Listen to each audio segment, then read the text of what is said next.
Hello, my name is Matthew Phifer this is the Matt Phifer Experience. Thank you for joining. And I am going to be your host today. Today we have on a very special guest. We have on Donnell McLachlan. For those of you who follow him on TikTok and Instagram and YouTube, you guys know him as Donnell Writes. And we are going to be talking about deconstruction of spirituality and religion. This is something that's come up as a topic, not only all over social media, but oftentimes it's something that people ask me about. So I figured we would talk to Donnell about his experience and the experience of others. So with all that being said, let's go ahead and get this show started. Dream big, Papa told me dream big, cause all we take with us is the things we did. Dream big, yeah, just dream big, yeah, that's what my papa said. Dream big, mama told me dream big. Donnell Writes, how are you? It's good to have you on the show. Thank you very much for being a part of the Matt Phifer Experience. I absolutely love your content. I love everything that you're about and everything you stand for. So tell us a little bit more about yourself and a little bit more about how you got started on TikTok and all over social media. I was just telling you before we got started that you're on my feed, like it seems like every other slide and every other video. How often do you put videos out? I try to do like 2 a day. Lately I've been slowing down since I've gotten a bigger following. So I've just been doing 1 a day. 1 or 2 is my goal, is what I try to aim. And unless something is like, doing really well, I just let it ride out for a couple days. Awesome. And how did you get started in TikTok? The TikTok start was completely happenstance. Accidental, I guess. I had just graduated from seminary in 2021, and was trying to figure out what I was going to do with my next steps. And I was going to be a professor. That was the goal. I was applying to places. Eventually that didn't work out. But I was posting on TikTok. I posted like my thesis defense on TikTok. And that did kind of well. And, I was just doing tests and feelers and putting stuff out there. And the video that I made about deconstructing and decolonizing Christianity, which was on a trend that was really viral at the time. And that video went viral, got like 600,000 views. And I got from that 15,000 followers. And I was like, this is going to be my classroom. This is it. I'm going to teach, and I'm going to be able to do it my way and not be able to not have to follow certain protocols or not talk about certain things. So I thought it was just a perfect opportunity. And so I started posting consistently from that. And here we are about just over 400 plus videos later. Awesome. Well, good for you. And, and I wish you well on continued success. It's very similar. I didn't, when I hopped on TikTok, wasn't like I intentionally did it, but you get that first video that really pops. And I'm sure by now, like that, I think you said that, 600,000 for a video that went viral. You probably have done that multiple different times at this point, right? Yeah. Where, things like that is just comes naturally. Did you always want to be someone who teaches, or was there something that you wanted to do before you became TikTok famous? So I grew up in a church, and, I'm sure we'll get more into that as the conversation continues, but I started teaching Sunday school at 16. That was one of my first kind of real responsibilities. Yep. And from there, that's when I kind of developed the passion and joy for working with youth. And that kind of is what dictated a lot of my ministry service as I continued in church throughout the years. It was always involved with youth and working with kids and doing a teaching type endeavor. Mm-hmm. So when I finished undergrad, I went to undergrad and studied creative writing. And after I finished, I was trying to decide on what to do. It was at a really tumultuous time in my spiritual journey that I was dealing with a lot of kind of questions and, identity questions and not knowing who I am and not knowing what I wanted to do and scared that this degree wasn't going to pan out and mean anything. So I decided to go to seminary. And when I went to seminary, I want to be a pastor, and all pastors are teachers. That's kind of like a part of the vocation. Like you're teaching people how to interpret scripture, how to, ideally think critically, but that's Yeah. not always the case.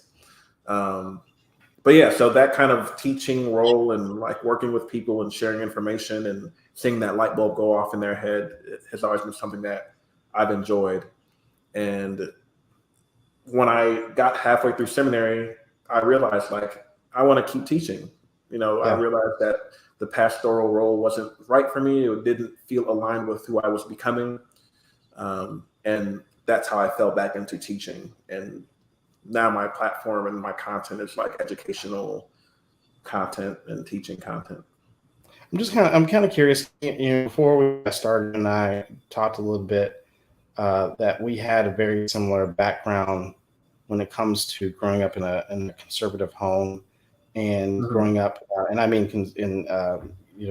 conservative in terms of just being very spiritual and a strong Mhm. religious background, and not going out and living by a church's standard and that sort of thing. I'm kind of curious to know, like, when you decided to not become a pastor and to deconstruct, what type of pushback, if any, did you receive from that? Most of the pushback that I was feeling was internal. Hmm. I feel like I was really fighting this internal battle and feeling like I was backsliding and letting God down and letting down my grandfather and all the people who thought I was going to seminary to be a pastor and who I told that I was going to be a pastor. So I feel like the most pushback came from myself and feeling like I was letting myself down. Yeah. Um, I didn't get a lot of pushback from people because I didn't really share a lot about what I was doing and Yeah. where what the plan was. I just let them let people have their assumptions, and obviously the people that were close to me knew what I was doing and were a part of that journey, and because of the conversations I was having with them, that were helping me figure out what the next steps would be for my journey. Right. So that was most of the pushback came from internally because I didn't really share that much. Yeah. And tell me a little bit more about, in terms of, you said there was a lot of questions that you had. What type of, well, because that's something that I shared as well, that I struggled with a lot of different questions, right? Mm-hmm. I didn't understand why LGBTQ weren't accepted into the church. That was something Mm-hmm. that just bothered me, right? Yeah. I didn't understand. I really didn't understand why I wasn't. I really didn't want to drink, but I also didn't understand why it was seen as such this atrocity. It's a bad Right. thing. Yeah. Right. Growing up, I wasn't allowed to watch Smurfs. I wasn't watch Scooby Doo. I mentioned that to you. I wasn't allowed to watch GI Joe. Um, I didn't Oh. understand why I didn't understand why that wasn't accepted, and why some people could do it, some people, certain things. And just like you mentioned, when I began to break away, I noticed that there was like this heaviness, not in a way of like I'm doing something against God, but more like this heaviness of this internal weight of this, I'm going to quote unquote let people down if I decide to go a different way, that I Mm. if I do that. Is that how you felt? Or tell me, what was your experience like, and what type of questions did you have whenever you decided to deconstruct? So there's a lot of similar things that you experience in terms of like not being allowed to watch certain things. Anything with like witchcraft or so Harry Potter was off limits. Even sometimes that's so Raven because of the psychic Mhm. stuff. Um, so there were just little limitations like that. My grandfather didn't believe in going to the movies. He said that if Jesus comes back and we're in the movie theaters, that we're all going to hell with the people in. Mhm. So like it's a lot of little things like that. It's like this doesn't make sense, but I guess this is what people are saying, so you go along with it. But as you get older, it just gets more difficult to be like, oh, I guess this is what people are doing. I guess this is what Right. we're doing. You really come to a point where you're like having a crisis of conscience. Yeah. And for me, all of my questions were rooted in this idea of love. We believe that God is love. We say that God is love. We say that in order to be in order to be a good Christian, in order to represent Christ, you have to show love one for another. And I was just seeing a bunch of things that didn't look like love, that didn't resonate with that message, that didn't connect to that thing. So a lot of the little questions that I had were like, wait, this doesn't feel very loving. It feels like we're, being hateful. It feels like we're being judgmental. It feels like we're not open to other people's perspectives and lived experiences. And it seems like they have to check certain boxes in order to fit into church culture and that the idea of what church is. It was all of that stuff. Just questioning all of the really rigid things that we were doing, kind of mundane things that didn't seem to be adding spiritual value to my walk. I didn't feel like I was like becoming a better person. I didn't feel like I was, it got to a point where I was stuck, where it's like, okay, I'm not really moving anywhere. And that's what made me question whether or not I belong there anymore. Right. Yeah. I remember having an experience. I was already kind of questioning a lot of things. And I shared this story on my platform before about this was before TikTok and before Instagram, and I was still part of the church, but still going through a deconstruction process at the time. And I remember that there was a moment to kind of go back to your point about you didn't feel good about, and you didn't see that there were certain aspects that just flat out just weren't loving. And I remember that there was a moment where there was a pastor that was being applauded on Facebook for kicking out a member of the LGBTQ out of his church. And what happened was that person came to church and they were crying. And I don't remember if they were dressed in drag or what the situation was, but they were clearly like there and they were broken. And the pastor was being applauded for kicking that person out. And I was like, wait a minute. I was like, even if you do believe that it's a sin, right? And that's not my belief, but even if you do believe that that's what the case is, shouldn't the church be more of a hospital, and shouldn't that person still be welcomed to alleviate that pain that they're experiencing? And so the pushback that I got from that at the time told me a lot. And I was kind of going through my own deconstruction at the time. And I was like, well, wait a minute. And I started thinking about it. I started thinking about myself and my own kids. I was like, if one of my children went and they were sitting in someone's pew and that was how they were treated, I wouldn't want them to go to that church anyway. Yeah. Then to take that one step further, I also wouldn't want my child to treat anyone the way that church treated that person either. And so that's when I started to realize that my values no longer aligned with it either. For like you couldn't raise your kids there type thing. Was that like you couldn't raise your kids there? Yeah, I mean the church that particular church wasn't the church that I was going that I was involved in, but it was still kind of the mindset of a lot of people in general, right? The reason why I wanted to ask you that is, like, for you, that deconstruction, where's ground zero for you? Like, what was it that you said to yourself, like, you know what, I think that I need to make some more clear decisions that feel better for myself. But then the second part to that question is that how did you decide, like, this is what's right? Because I think there's a lot of people who struggle with that I know that I want to do something different, but I also feel like I'm sinning against God, or I'm disappointing other people. And how do they make that decision on what's right versus, am I going to go to hell? Because oftentimes people fall into that black or white thinking, like, if this is a mistake, then I'm going to burn eternity. Yeah. I feel like there was a moment before I left the church that I grew up in, which was a Pentecostal, holiness type of church, super strict, super rigid.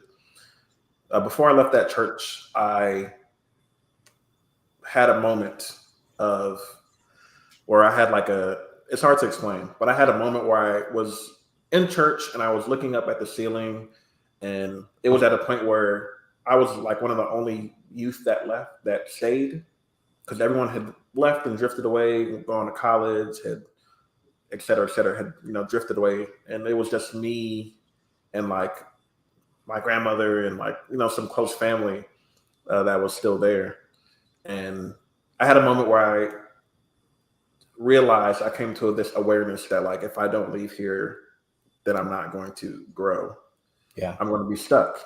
You know, I'm going to be stuck doing these same things and, you know, with these same people that I loved, but like, I still wanted to branch out and explore, because this had been all I had known since I was 5 years old. This one experience. And so from that point, it took me 2 years to leave. 2 years of, I don't know, I don't want to let people down. 2 years of what are they going to think? 2 years of just continuing to do the things and going through the motions and being just too scared, because fear had consumed every aspect of my life to that point. Yeah. Because of the, you know, the whole hell and devils, and the devil's like a roaring lion and out to get you. Yeah. And so there's this constant like fear in the back of my mind of like the harm that will come. So the fear of leaving the church and not knowing what was going to come with that, not knowing what was going to come after me, or but what took precedent was how people were going to feel. Yeah. You know, how are they going to feel if I just leave? They're going to feel betrayed, you know. And to that point, the church had made me really invested in people pleasing and really invested in doing the things that made people like me and made people approve of me and made me a good Christian. And so it took me 2 years to leave because of that. And because I had been taught to like not trust my internal instinct about what to do. Because, you know, you hear in church growing up constantly that you're born a sinner, that your thoughts are bad, that, you know, your heart is desperately wicked, that your goodness is a filthy rag. It's like there's nothing that you can really do in terms of trusting yourself, in terms of like believing in your own intuition, because ultimately that's not of God if it's coming from you. I don't know how I arrived to a point where I trusted that.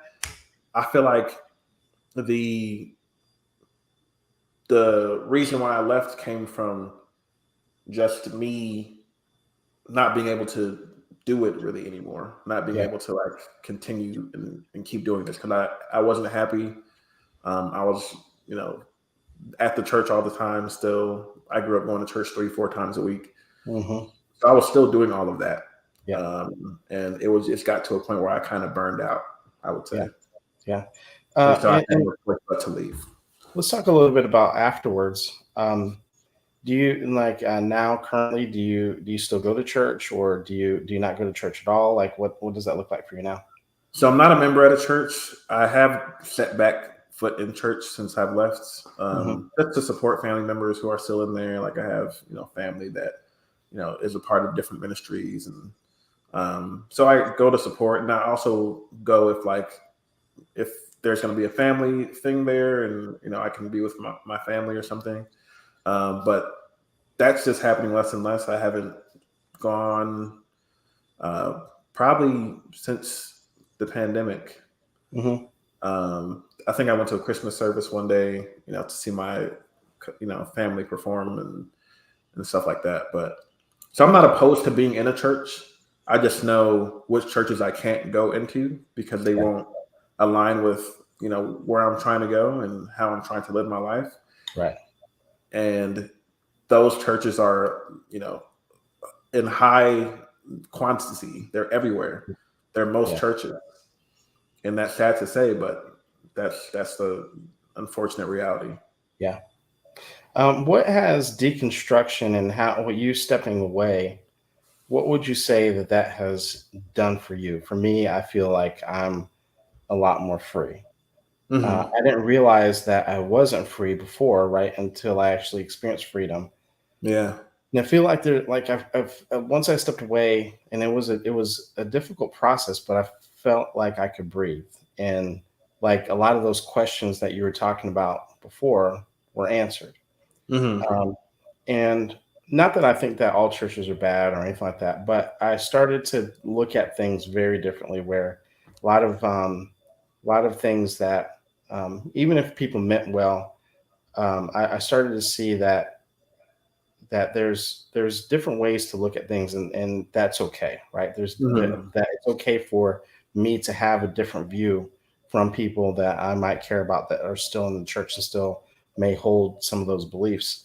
And Mhm. I felt good about it, right? And going back to Yeah. something you mentioned, that felt like love to me, right? Yeah. Yeah. The fact that I could be accepted and that I could accept other people as well. What are your thoughts on that, and what has that experience been like for you?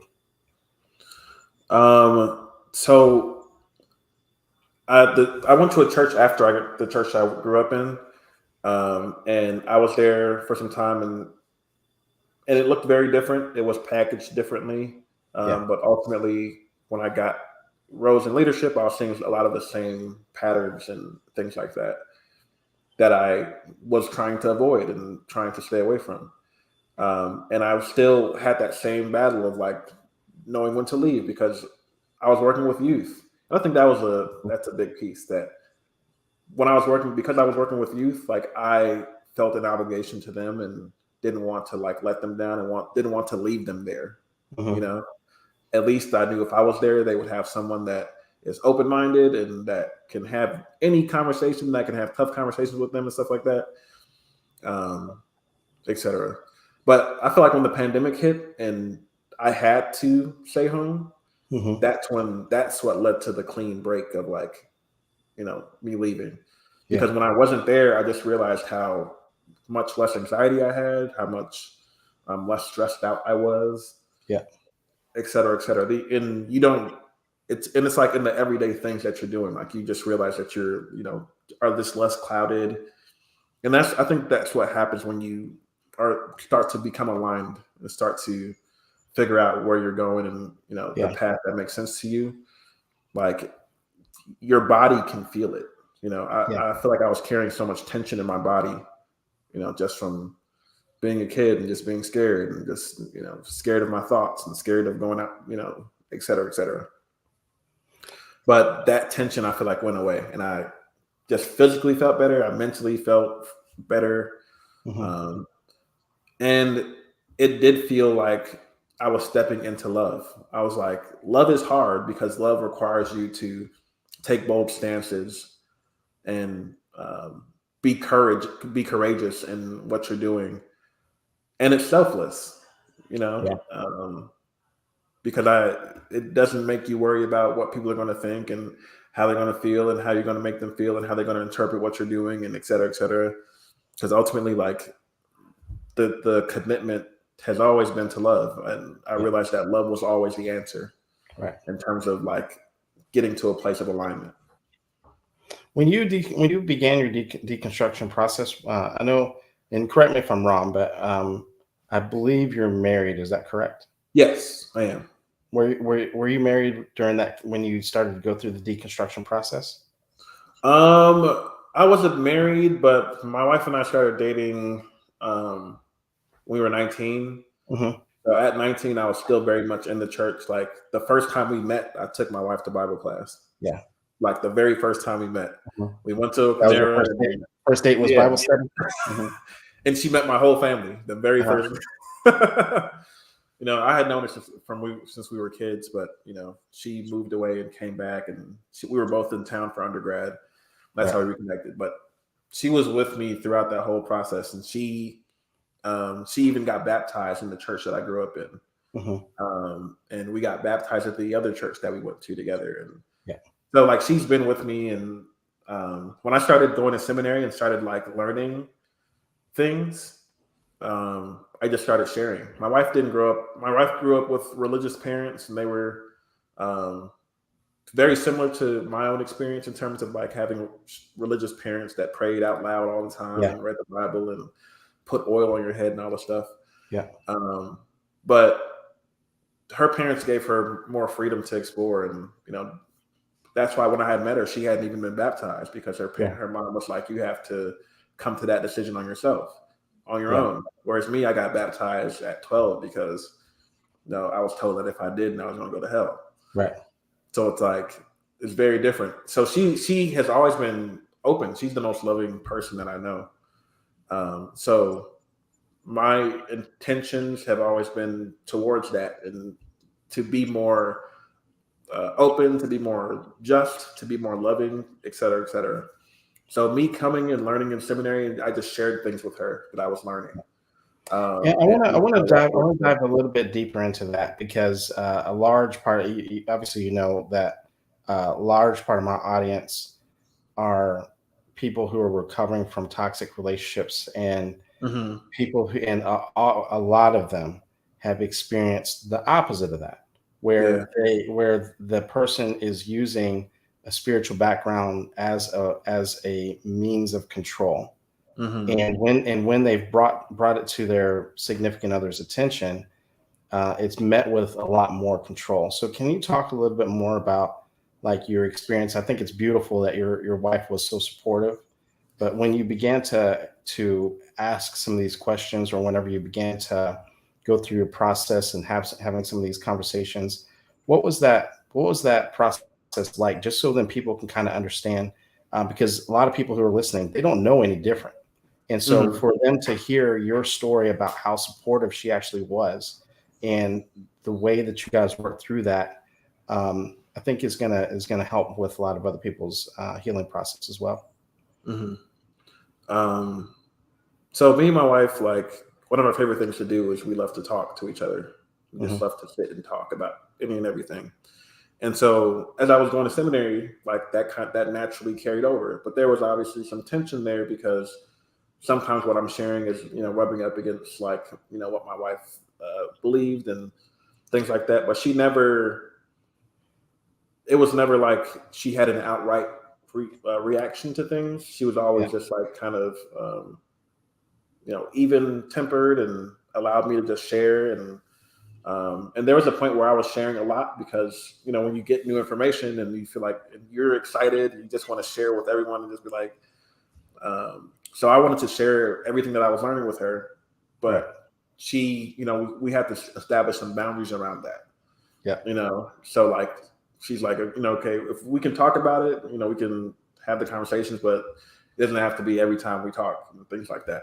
yeah, So it was stuff like that, learning how to, like, learning her boundaries, learning what she was comfortable with, um, and learning and being open with the different transitions that we've made. Like, the church that I grew up in, I wanted to stay there. I thought I was going to stay there, get married there, and get old there, and everything. And my wife, about several months, maybe a year or so into us being at this church, was like, yeah, this isn't the church for me. It yeah, doesn't feel right. And I took it personally. I was upset, because I had not yet got to a place of, like, because I felt like, to me, that she was turning her back on my family and my loved ones, and me. And, I was just doing that whole thing. But eventually we just started going to two different churches. We were hmm, going to my church in the morning and going to her church in the evening, and like stuff like that. Just being open, being open to each other's needs, being responsive to them, and being communicative. sounds like you guys were finding middle ground. Yeah, we were finding middle ground, because Mhm. when I was ready to leave, when she was ready to leave my home church, and I was upset and I wanted to stay, and we found a middle ground. Yeah, And when we went to the other church, like, I was more ready to leave, because I was like, oh, this is like the same stuff. Like, hmm, I'm dealing with the same stuff and going through the same kind of traumas over again. And she wanted to stay. So it's like, we were never like, there was never a point where either one of us was in front of each other the whole time. It was like, it went back and forth. It teetered, because that's what spirituality is. It's a journey. It goes up and down. Like, you don't know sometimes where you're at, what you believe. yeah, And you just have to do the work of asking the questions. And there was a yeah, point, because I was in school, I was doing the work all the time. I was literally, wrestling with these questions nonstop. Where she is, was going to work, and et cetera, et cetera.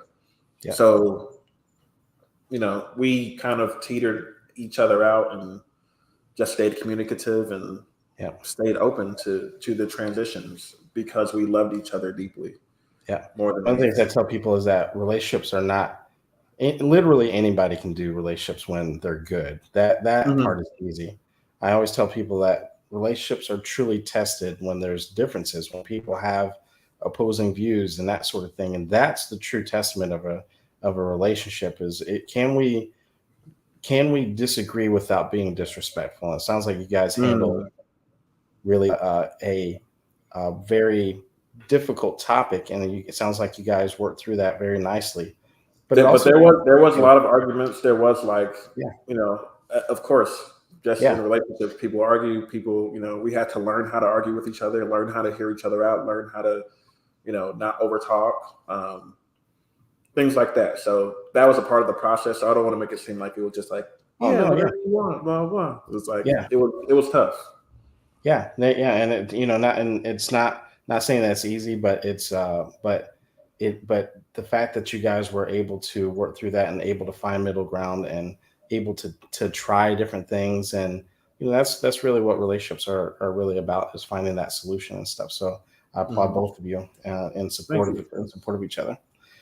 Donnell, I feel like I could talk to you all day, every day, and I absolutely love your content. We're gonna have to do this again at some point in time, and I'd love to looking at people's comments. And so tell people where they can find you at. And for those of you who don't know, Donnell talks a lot about other things. We didn't even really get a chance to talk about, you talking about different communities and talking about masculinity and talking about.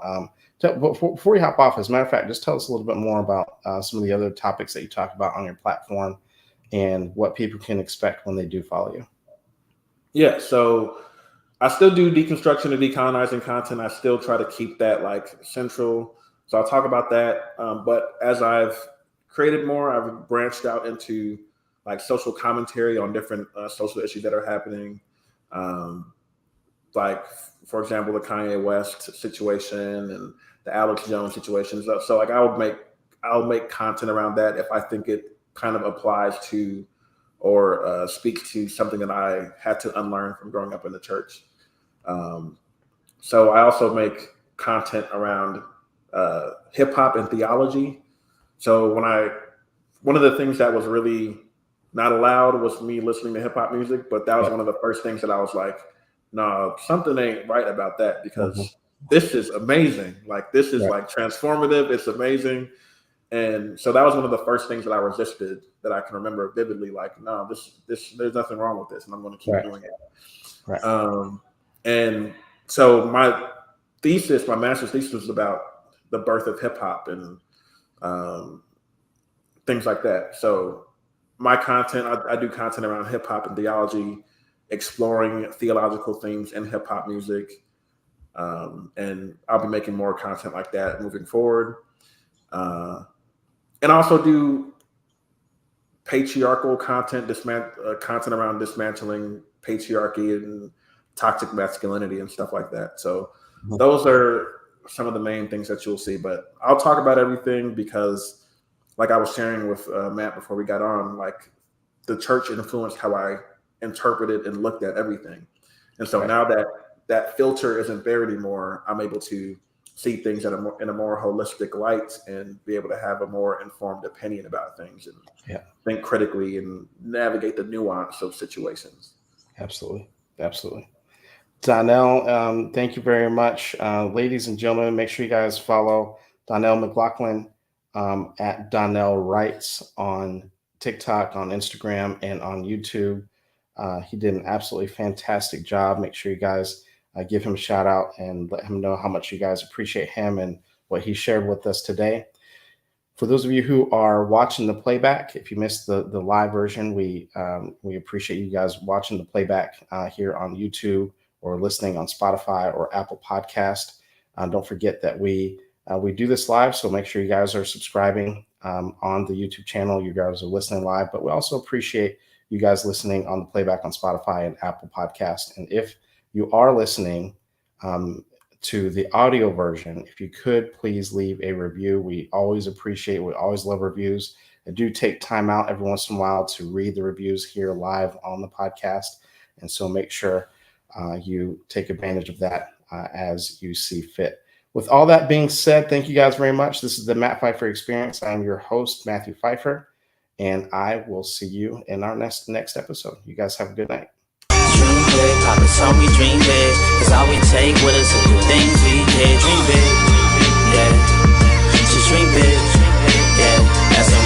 7.